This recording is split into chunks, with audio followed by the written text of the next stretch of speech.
everybody, I'm here today to show you how to park a car downhill. In this video, I'll be going over the basics of parking a car on a downhill slope.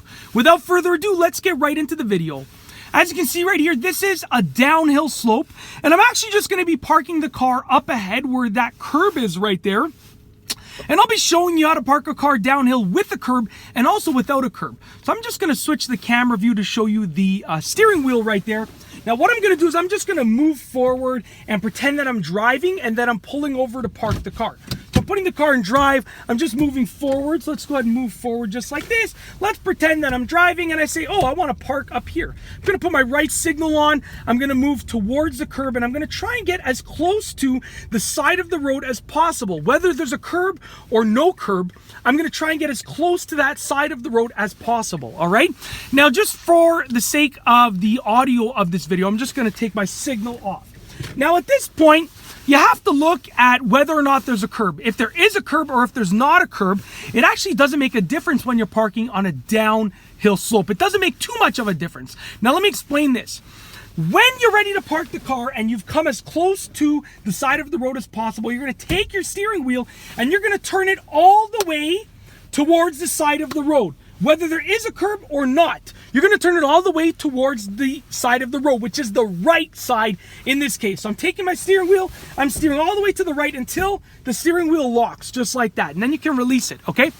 So I've now steered towards the side of the road. My front wheels are turned towards the right side in this case, which is the side of the road.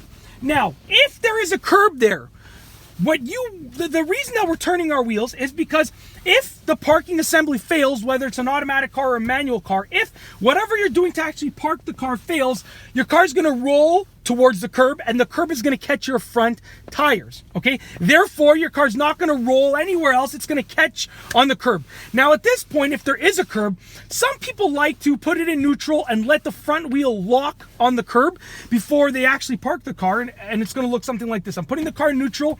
I'm releasing the brake. My front wheel has now hit the curb. So check this out. Look, my foot is not on the brake. My front wheel is locked on the curb. The car's in neutral. I'm not rolling anywhere, okay? So this would simulate sort of the parking assembly failing. Now, at this point, people would put it in park and pull the emergency brake. Other people, I'm just going to go back a little bit to where I was before. Other people are taught to just, at this point, steer towards the curb and just put it in park. Don't let it roll forward, just put it in park. So it's up to you and whatever you've been taught. Now, another thing, another option, if there is not a curb, you're still going to do this, steer all the way towards the side of the road, but obviously there's no curb, so you don't have the option of putting it in neutral and letting it roll to hit the curb because there's no curb.